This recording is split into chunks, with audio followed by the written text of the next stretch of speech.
오늘은 여름 수련회 말씀 네 번째 시간으로 주일 예배를 드리고 있습니다. 이번 말씀 수련회 주제는 구약의 절기와 예수님 그리고 성령 충만한 삶 이렇게 되어 있습니다. 그래서 구약의 절기를 다시 한번 돌아보면서 예수님과의 연계성 그리고 우리가 어떻게 새로운 삶을 살아갈 수 있을 것인가 이것에 대해서 이제 얘기를 하고 있습니다. 우리가 절기를 공부하는 이유는 제가 매번 얘기하지만 지금 이 시대에 절기를 열심히 지키자는 건 아닙니다. 우리가 절기를 공부하는 이유는 지금 이때에 열심히 절기를 때에 맞춰서 지키자는 것이 아니라요. 바로 하나님께서 우리에게 행하신 일들을 기억하자라고 하는 겁니다. 우리가 하나님의 일들을 기억해야 되는 것은 우리가 세상의 시간이 아니라 믿는 자로서 하나님의 시간을 따라서 살아가는 것이 맞다라는 거죠. 시간에는 우리 다 알다시피 크로노스적 시간이 있고요. 카이로스적 시간이 있습니다. 크로노스적 시간은 세상의 시간이죠. 물리적으로 계속해서 돌아가는 시간을 얘기하고 있는 거고요. 카이로스적 시간은 바로 사건을 중심으로 또 하나님과의 관계를 중심으로 일하는 주관적 시간이라고 할 수 있습니다. 그래서 우리가 구원받은 자라고 하는 것은 바로 크로노스적 시간을 사는 것이 아니라 카이로스적 시간, 즉 하나님과의 관계를 중심으로 살아가는 것입니다.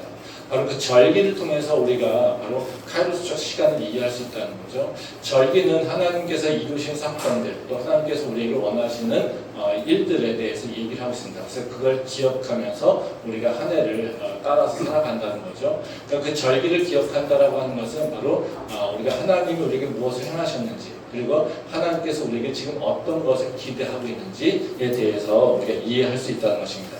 그래서 하나님이 우리에게 행하신 그 구원의 사건, 그리고 우리를 인도하시는 그 과정들, 우리 삶을 인도하시는 그 과정들이 바로 그 절기를 통해서 드러나고 있다는 거죠. 하나님께서 우리한테 가장 원하시는 건 뭐냐면요, 너의 삶의 시작은 너의 구원이라는 겁니다. 그러니까 예수님 그리스도의 십자가를 통해서 우리에게 이루어 주신 그 구원이 너의 삶의 시작이 되기를 원한다는 거죠. 그래서 너희가 유월절이라고 하는 것, 이것을 통해서 내가 새해의 첫 달을 새롭게 지정했다. 이건 다시 말하면 뭐냐면 바로 예수님의 십자가를 통하여서 너에게 새로운 삶이 시작되기를 원한다라는 겁니다. 그리고 그 다음에 계속해서 무교절과 초실절과 이것들을 주시면서 하나님께서는 우리에게 그 구원받은 자가 어떻게 살아가야 될 것인가에 대해서 계속해서 설명하고 있다는 거죠. 그래서 우리가 그 절기를 통해서 우리는 구원을 통해서 하나님께서 우리에게 역사하시고 우리는 그 구원을 기억하는 자로서 우리는 어떤 모습의 그 순서를 따라서 살아가야 될지에 대해서 설명하고 있는 것이 바로 그 절기라는 겁니다. 그래서 절기는 하나하나가 되게 중요한 것도 있을 수 있겠지만 사실 절기를 바라보면은 그 절기의 흐름을 자꾸 이렇게 살펴보는 게 좋습니다. 그래서 절기를 통해서 보게 되면요, 우리 지난 금요일날 말씀 나눴었는데요, 바로 그 앞쪽에 봄절기에 보면 다 영적인 것에 대한 얘기입니다. 그 뒤쪽에 있어서는 그 세상에서 우리가 어떻게 삶을 살 것인가에 대해서 설명을 하고 있다는 거죠. 그래서 절기의 흐름을 따라서 살아갈 때 우리는 하나님의 시간 안으로 들어가서 그 시간에 따라 살아갈 수 있다는 거죠. 그렇기 때문에 우리가 절기를 공부하는 것이고요. 그리고 그 절기를 지금 이 시대에 문자적으로 지키는 것이 아니라 그 절기의 의미를 따라서 우리는 예수님의 십자가를 통해서 우리에게 이루신 일들을 기억하며 사는 것이 우리가 절기를 공부하는 이유라고 생각하시면 좋을 것 같습니다. 그래서 오늘은 이제 초실절에 대한 얘기인데요. 초실절은 다른 것이 아니라 하나님께서 이스라엘 백성들에게 바로 그 추수하고 나서 첫 번째 수확이 있을 때 이것을 하나님께 드리라고 하는 것입니다. 그러니까 이스라엘은 두 번의 수확의 시기가 있습니다. 그러니까 우리가 가을에 이제 겨울 우기가 되면서 이제 씨를 뿌리죠. 씨를 뿌릴 때 주요한 곡물이 바로 보리하고 밀입니다. 근데 이 보리하고 밀이 수확하는 시기가 다르다고 합니다. 그러니까 보리가 먼저 수확을 하고 그 다음에 밀이 수확을 한다고 하더라고요.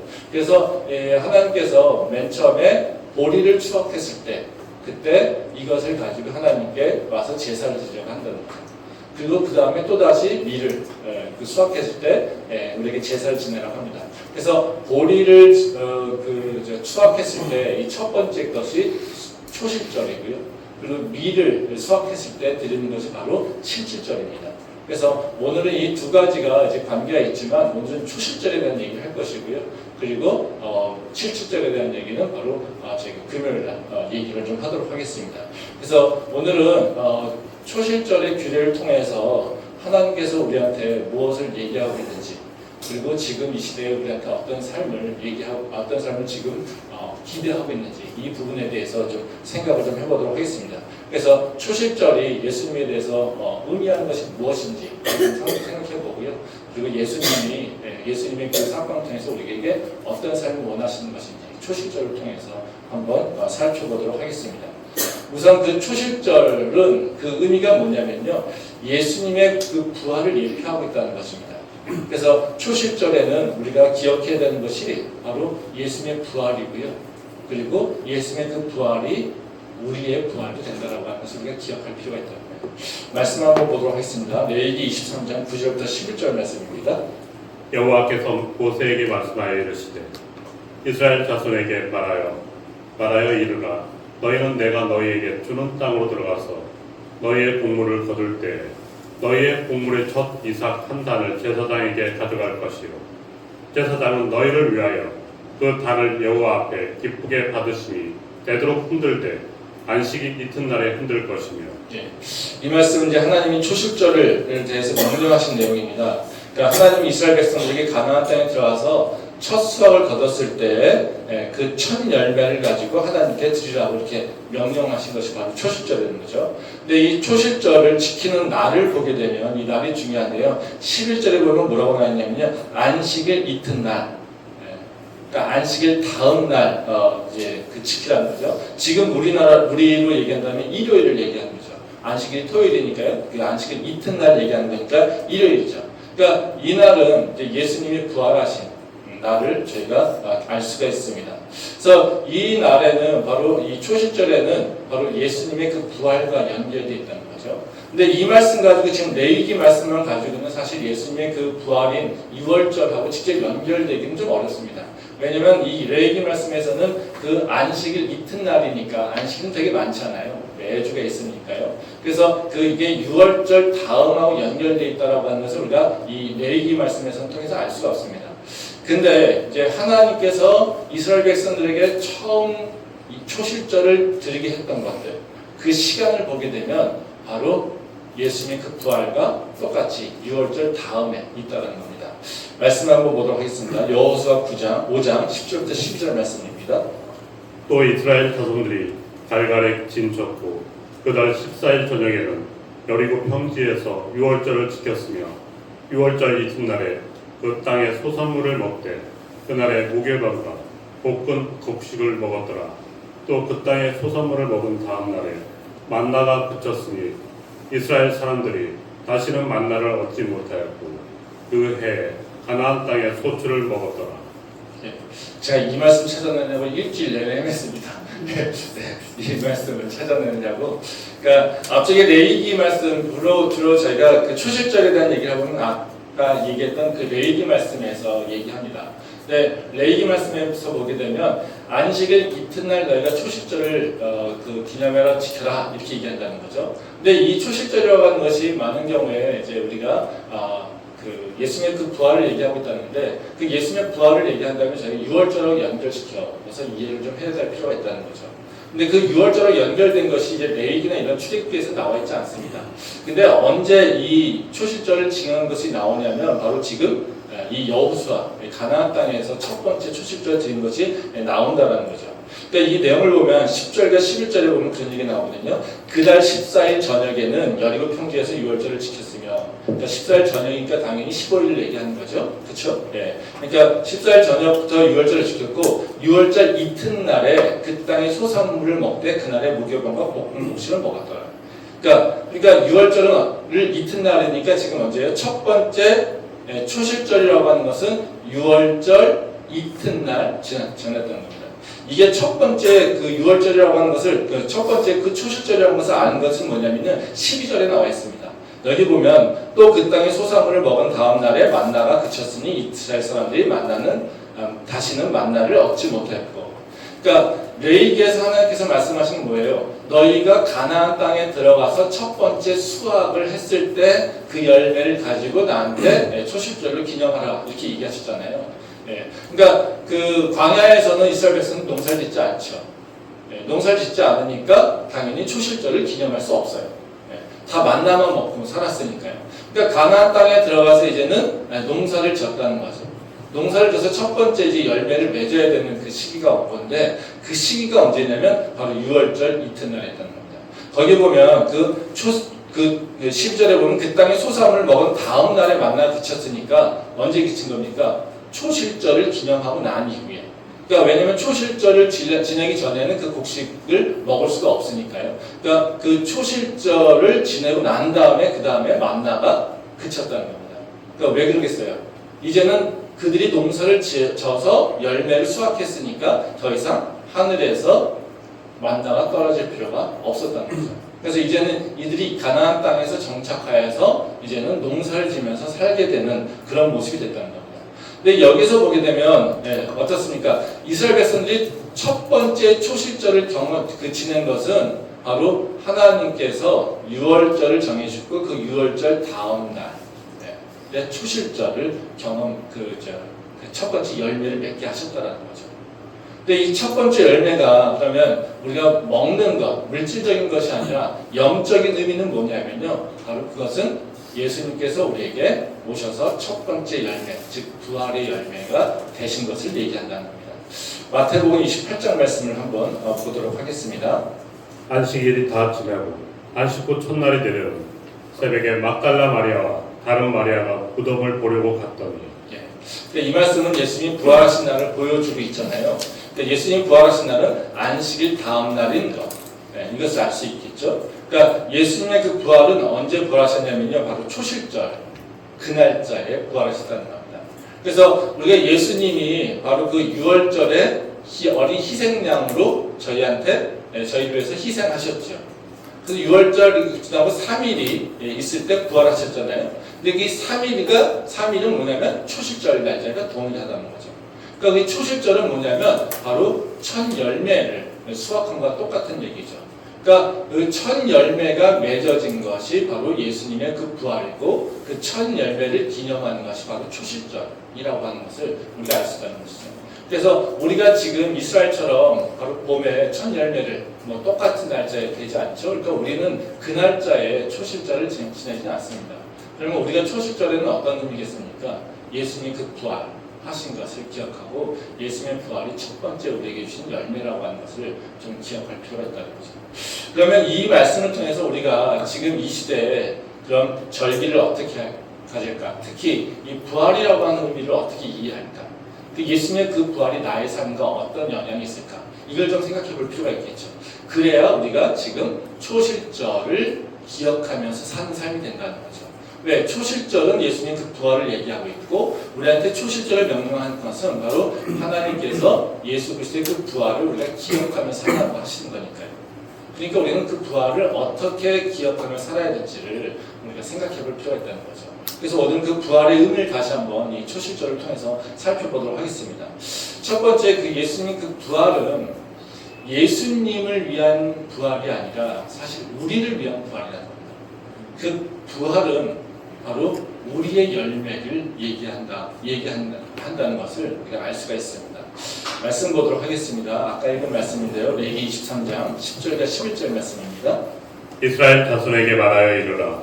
너희는 내가 너희에게 주는 땅에 들어가서 너희의 곡물을 거둘 때 너희의 곡물의 첫 이삭 한 달을 제사장에게 가져갈 것이요.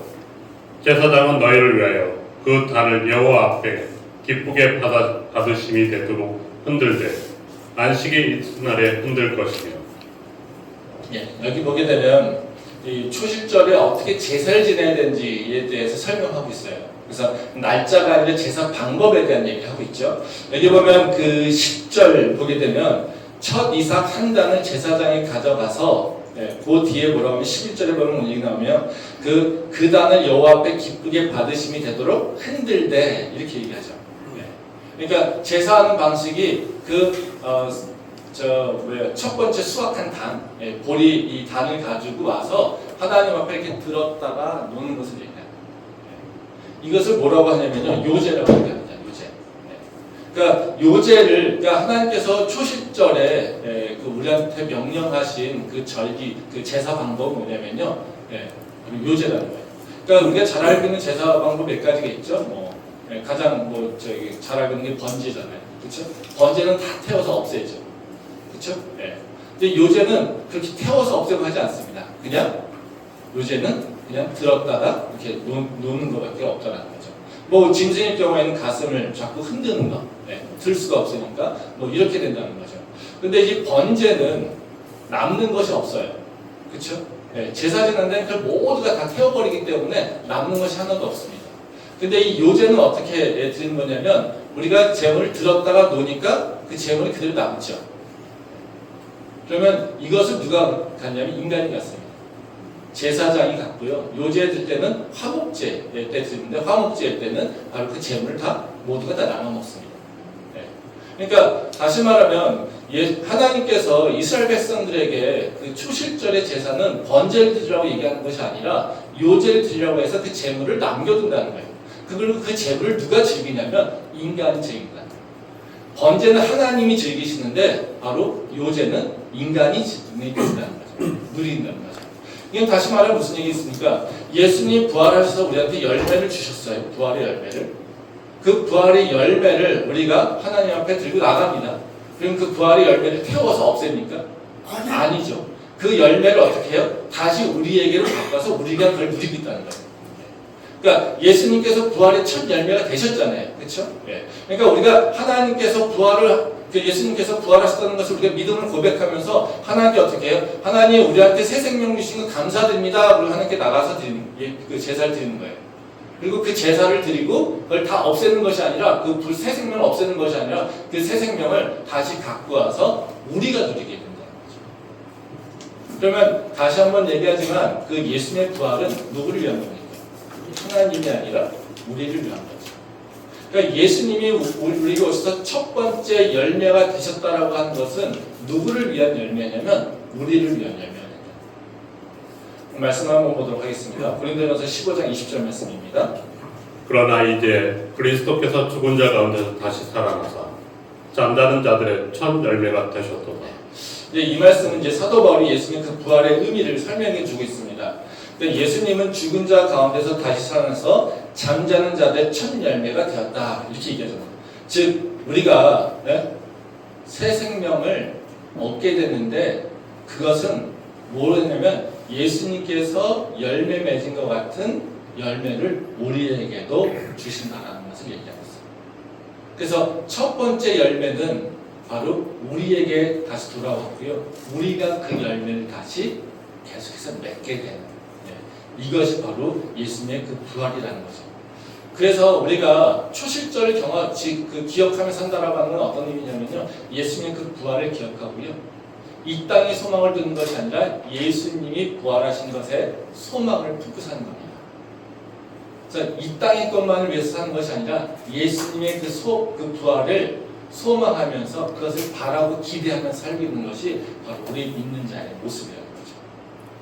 그러면 우리가 좀 구체적으로 좀 생각해 볼 필요가 있어요. 예수님의 부활을 내가 품고 산다? 내가 예수님의 부활에 소망을 두고 산다? 우리는 이렇게 생각하면은 무슨 생각합니까? 내가 죽으면 다시 살아나서 천국 갈까? 이렇게 생각하잖아요. 그쵸? 예. 뭐 그것도 틀린 얘기는 아닙니다. 예. 근데 그건 언제예요? 우리 죽은 이후 얘기잖아요. 그쵸? 예. 그럼 지금은 어때요? 이 땅에 살아갈 때는 부활이 효과가 없습니까? 아니잖아요. 그렇죠? 예. 우리가 다 죽어서나 부활을 꿈꾼다면 우리는 이 땅에서 살아야 되는 방법들이 그 부활의 공백이 생기잖아요. 그렇죠? 예. 근데 그것을 이제 사도 바울이 또 설명을 하고 있어요. 그 말씀 한번 보도록 하겠습니다. 고린도전서 15장 16절에서 19절 말씀입니다. 만일 죽은 자가 다시 살아나는 일이 없으면 그리스도도 다시 살아나신 일이 없었을 터이요. 그리스도께서 다시 살아나신 일이 없으면 너희의 믿음도 헛되고 너희가 여전히 죄 가운데 있을 것이요. 또한 그리스도 안에서 잠자는 자도 망하였으리니 만일 그리스도 안에서 우리는 바라는 것이 다만 이 세상에 살 뿐이며 모든 사람 가운데 우리가 더욱 불쌍한 자이라. 이 말씀은 이제 우리 믿음과 부활에 대한 얘기를 하고 있어요. 그러니까 우리의 믿음의 근원은 뭡니까? 가장 기초는 예수님의 그 부활이죠. 우리가 예수님을 나의 구주로 고백할 수 있는 이유는 바로 예수님이 하나님의 아들뿐만 아니라 하나님께서 우리를 구원하시기 위해서 이 땅에 내려오셨고요. 그리고 예수님께서 우리의 죄를 위해서 십자가에 달려 죽으셨고요. 근데 그 죽음이 끝이 아니라 바로 우리가 그 죽음을 이길 수 있다는 것을 우리한테 증표로 보여주시기 위해서, 그리고 우리도 나처럼 살아난다는 것을 기억하게 알게 하시려고 우리에게 바로 그 부활을 보여주셨다는 거죠. 그래서 그 부활이, 예수님의 그 부활은 예수님에게 끝나는 것이 아니라 우리에게도 그 부활이 동일하게 일어난다는 것을 얘기하고 있어요. 근데 우리가 예수님의 그 부활을 믿지 않는 데는 뭡니까? 우리가 하나님을 믿습니다라고 하는 그 고백이 다 거짓말이라는 거죠. 그러니까 우리가 또 살면서 그 부활이라고 하는 것에 소망을 두지 않고 산다라고 하는 건 뭐겠습니까? 내가 입으로 예수를 믿고 있다라고 고백하고 있는 것이 다 거짓말이나 마찬가지인 거죠. 스스로 속이는 것과 똑같다는 얘기입니다. 그러니까 우리의 믿음은 부활에 대한 소망이 있는 거고요. 부활에 대한 소망은 우리 삶에서 드러나야 된다는 것을 얘기하고 있어요. 근데 그러면 그 부활의 소망을 품고 있는 것을 뭐라고 표현하고 있냐면 19절에 그런 얘기 나옵니다. 만일 그리스도 안에서 우리가 바라는 것이 다만 이 세상의 삶뿐이라면 모든 사람 가운데 우리가 더 불쌍한 자다. 이건 무슨 좀 쉽게 표현하면 그런 얘기예요.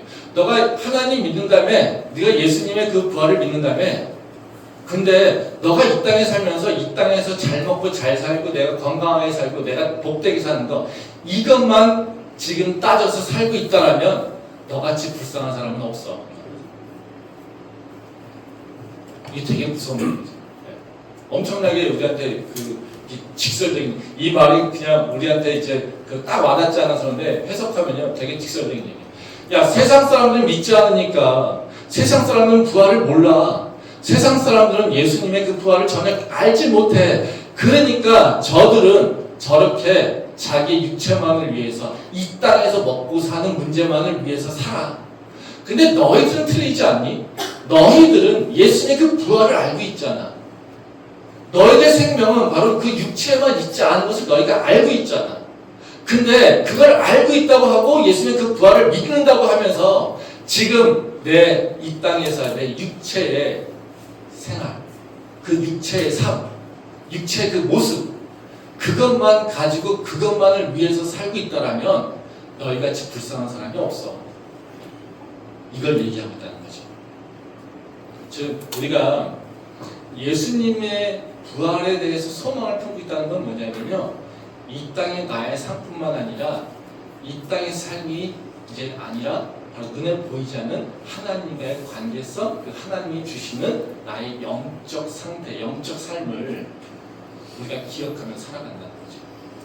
그래서 우리는 이 육체의 삶에만 붙잡혀 사는 것이 아니라 이제는 하나님과 관계 속에서 육체를 넘어서 이제는 우리가 영적인 삶을 살아가는 것, 이것이 바로 우리가 부활을 진짜로 소망하며 살고 있는 자라는 겁니다. 이걸 보면 우리의 모습이 어떤지 좀 볼 수 있어요. 한번 내가 관심 갖고 있는 모습을 한번 생각해 보면 좋을 것 같아요. 나는 지금 맨날 뭐만 생각하고 있는가라고 하는. 그리고 나는 지금 뭐 때문에 불평하고 원망하고, 나는 지금 뭐 때문에 기뻐하고 있는가. 우리가 만약에 부활의 소망을 품고 있지 않다면 우리는 항상 나를 기쁘게 하고 즐겁게 하고 나를 원망해 하고 하는 것들이 다 뭘로 올까요? 뭐에 근원할까요? 육체의 삶에서. 그래서 이 땅에서 좀 잘 되면 하나님 감사합니다, 할렐루야. 이 땅에서 조금 잘못되고 내가 불편함이 있으면 하나님 계십니까? 하나님 살아계십니까? 하나님 나 사랑합니까? 에이, 하나님 없죠. 이러고.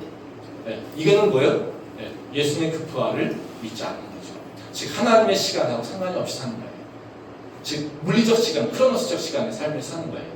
근데 우리가 내 눈에 보이는 삶이 다가 아니라 바로 내 눈에 보이는 삶 넘어서 역사하신 하나님, 그리고 하나님의 그 나를 향하신 계획이 있음을 알고 내가 지금 힘들고 내가 고통스럽고 내가 좀 어렵고 하지만 그것을 넘어서 이겨나가려고 하는 삶, 이것을 기대하면서 하나님을 계속해서 품고 있는 것, 이것은 뭡니까? 바로 부활의 소망입니다. 그래서 우리는 세상 사람들은 지금 모습 가지고 미래의 소망이 있다를 판단하죠. 근데 우리는 소망의 근거가 뭡니까? 내 지금 삶의 환경이 아니라 하나님에게 있죠. 내 지금 삶의 환경 속에서는 아무런 기대할 것이 없고 의지할 것이 없지만 그렇지만 내 삶을 이끌어 가시는 분이 바로 하나님이라고 하는 것을 우리가 믿고 있기에 나는 하나님에 두고 소망을 품게 된다는 거죠. 아멘. 우리가 예수님 그 십자가를 통해서 완전한 죽음을 보지 않았습니까? 그때는 그건 뭡니까? 이제는 모두가 다 끝났다라는 겁니다. 예수님 그 제자들이 경험한 게 그거죠. 예수님 그 십자가를 통해서 완전히 다 끝났어라는 겁니다. 그래서 예수님 그 십자가를 경험한 그 제자들은 다 어떻게 해요? 자기 그 고향으로 다 뿔뿔이 흩어져서 갔었습니다. 이들이 부활에 대한 소망이 없었기 때문에 그렇죠. 근데 예수님께서 부활하시고 다시 어떻게 해요? 이들을 다시 불러 모으시죠. 그리고 이제는 너희가 이 땅에서의 모습을 보지 말고 나를 바라보는 삶을 얘기하신답니다. 그래서 이스라엘 하나님께서 예수님께서 부활하신 후에 그 제자들은 어떻습니까? 완전히 다른 삶을 살죠. 그들이 세상의 문제 또 세상의 환난 그 육체의 고난 때문에 묶여 있지 않습니다. 그들은 완전히 다 그것을 초월해서 살죠. 그래서 그들 가운데 바로 그 예수님 그 제자들은 한 사람도 사도 요한 빼놓고는 나머지는 다 어떻게 해요? 자기 생명에 살지 못하죠. 다 처형을 당하거나 베드로 같은 건 어떻습니까? 십자가에 거꾸로 매달려서 죽지 않습니까? 그것이 어떻게 가능할 수 있겠습니까? 이것은 예수님의 부활을 경험하고 믿고 있기 때문에 그런 삶을 살 수 있다는 거죠. 그래서 우리가 계속해서 이 땅의 것만 가지고 얘기하고 있다면 우리는 어떻게 해요? 우리 부활의 소망이 내가 있는지 그걸 기억하고 있는지 다시 한번 생각해 봐야 돼요. 교회도 마찬가지입니다. 교회 공동체가 정말 부활의 소망이 있는 공동체냐 부활의 소망이 없는 공동체냐 이거를 알 수 있는 방법이 있습니다. 우리가 나누는 것이 어떤 이야기냐를 보면 알 수 있습니다. 우리가 이제 셀 모임이라고 하지 않습니까? 근데 셀 모임을 하면서 세상의 문제들, 세상의 똑같은 시각들, 세상의 그 관심거리들 이것들만 가지고 나눕니다. 세상에서 원하는 것처럼 세상이 원하는 돈, 세상이 원하는 명예, 세상에서 잘 되는 것들 이런 것들만 가지고 얘기하면 그것들만 가지고 한탄하고 있습니다. 그러면 어떻게 해요? 그건 부활의 소망이 없는 거죠. 자기 육체의 뭔가에 따라서 관계에 따라서 누구를 좋아하고 누구를 싫어하고 이것을 평가하는 일들 이런 것들만 있습니다. 어떻게 해요? 그 공동체는 예수님 그 부활과 관련 없는 공동체라고 할 수 있습니다.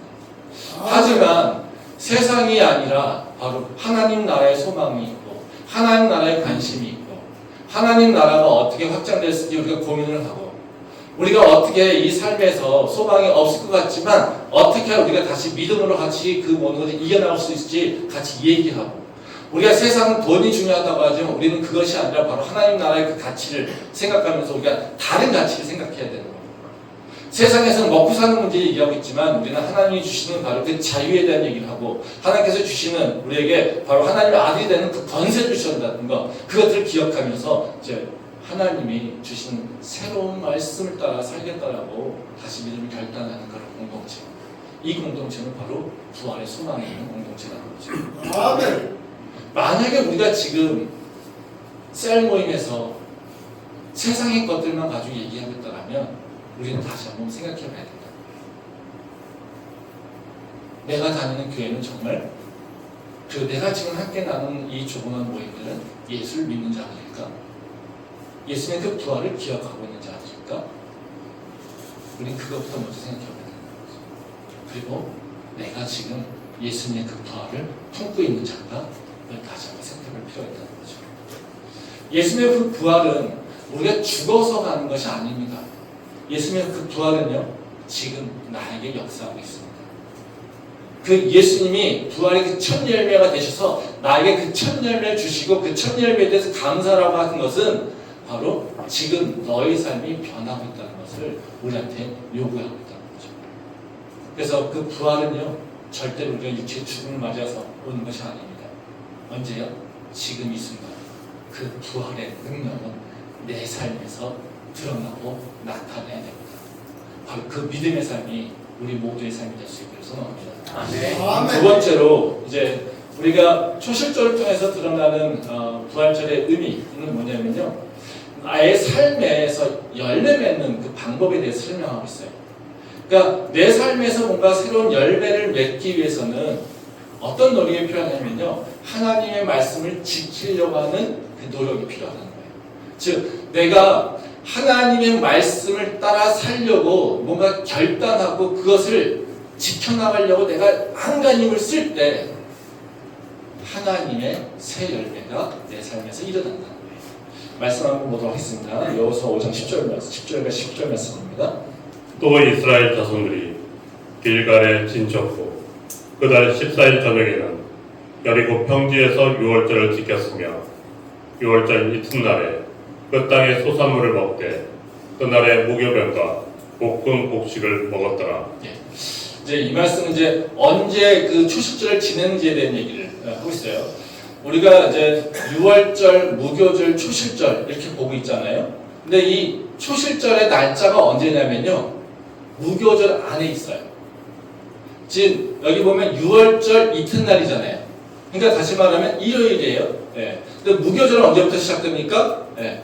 토요일 저녁부터 시작돼요. 그러니까 우리가 지난주 금요일날 얘기했듯이 무교절이라고 하는 것은 바로 유월절 다음부터 7일간이 되는 거잖아요. 그러니까 우리가 생각에 유월절, 무교절, 초실절 이렇게 생각하니까 초실절은 무교절 끝난 후에 일어나는 걸로 생각한단 말이죠. 근데 그렇지 않아요. 초실절은 언제 있냐면요, 무교절 한가운데 있어요. 무교절 가운데 있다는 거죠. 그러면 이게 왜, 그러니까 절기를 따지자면 사실 이게 되게 웃긴 얘기죠. 절기를 얘기한다면 어떻게 해요? 겹치는 일이 없어야 돼요.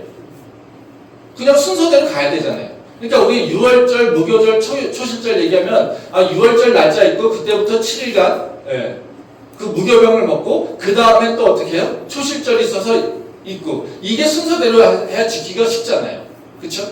근데 여기 보면 초실절을 지킨 다음에 그 다음에 무교병을 먹으잖아요. 그리고 유월절 끝난 후에 안식일 다음 날이니까, 그렇죠? 그러니까 월요일이 바로 초실절이에요. 네. 그러니까 이거는 다시 말하면 무슨 얘기예요? 네. 무교절 한가운데 초실절이 있다는 거죠. 열매는 언제 맺습니까? 무교병을 먹고 있을 때 열매 맺는다는 거예요. 너가 무교병을 먹고 있을 때 너는 하나님의 열매를 경험할 수 있어, 이거예요.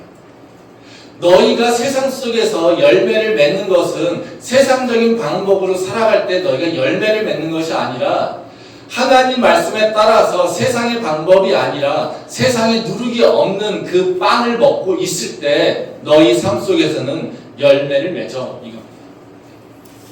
그러니까 우리가 무교절이라고 하는 것의 그 의미를 생각해 봤잖아요. 무교절은 어떠해요? 유월절이 끝난 이후에 새로운 삶의 시작에 대한 훈련이라고 얘기했죠.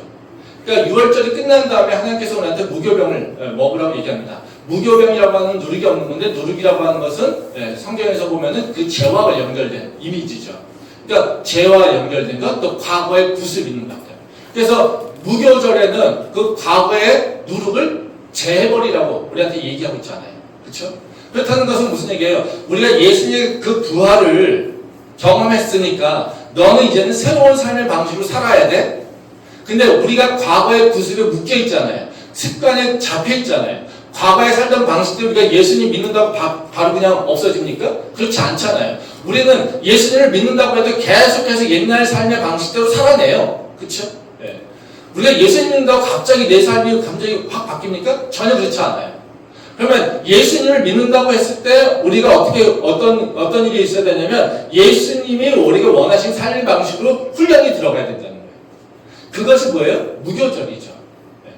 넌 여태까지는 과거에는 누룩이 있는 폭신폭신한 빵들을 먹고 살았어. 너 입에 맞는 것을 먹고 살았어. 너 육체가 편한 것을 위해서 살았어. 근데 그렇지 않아. 이제는 너가 예수를 믿었으니까 너는 이제는 세상이 원하는 삶이 아니라, 세상의 삶의 방식이 아니라 이제는 예수님이 원하는 방식으로 살아야 돼. 이것이 바로 무교병이죠. 무교절입니다. 근데 그 무교절이라는 것이 사실 우리한테 어때요? 고난이죠. 왜? 훈련의 시간이니까. 어렵잖아요. 그러면 이 무교절을 이길 수 있는 건 뭐겠습니까? 하나님께서 내 삶 가운데 역사하시는 것을 경험할 때 내가 이겨낼 수 있죠.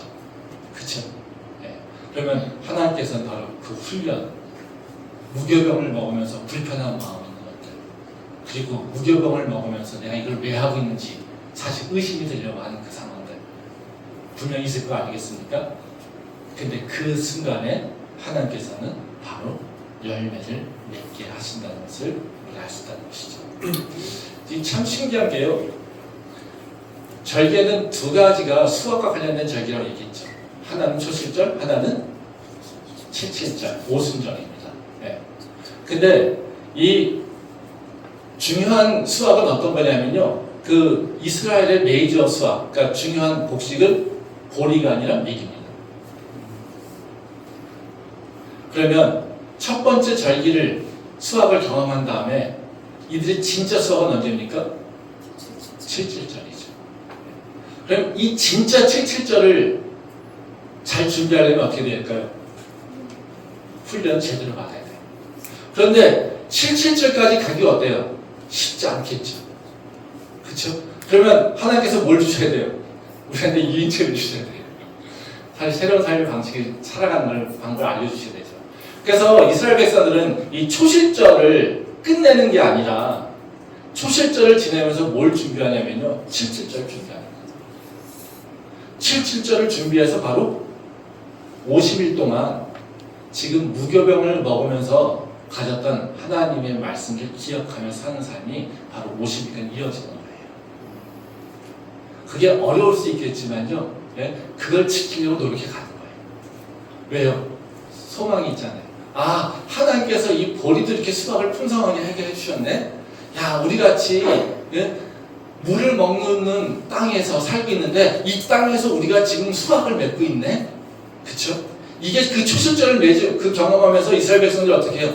야, 이제 이 땅에서 우리가 살아가는 것은 정말 보기에 어디서 어떻게 농사 짓고 살까 이렇게 걱정했었는데 진짜 열매가 맺어지네. 역시 하나님께서는 우리를 지키신 하나님, 우리가 하나님이 나와 함께 했을 때 우리에게는 약속하신 대로 이른비와 늦은비를 주셔서 바로 우리를 수확하게 하신다는 것을 우리가 믿고 산다는 거죠.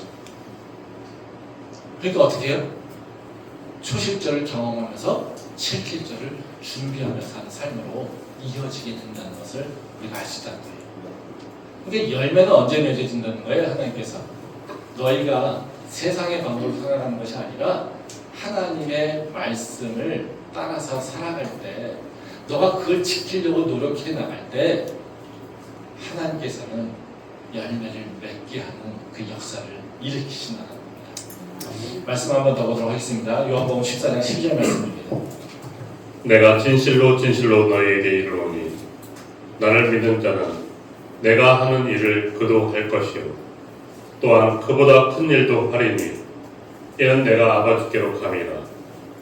너희가 내 이름으로 무엇을 구하든지 내가 행하리니 이는 아버지로 하여금 아들로 말미암아 영광을 받으시게 하려 함이라.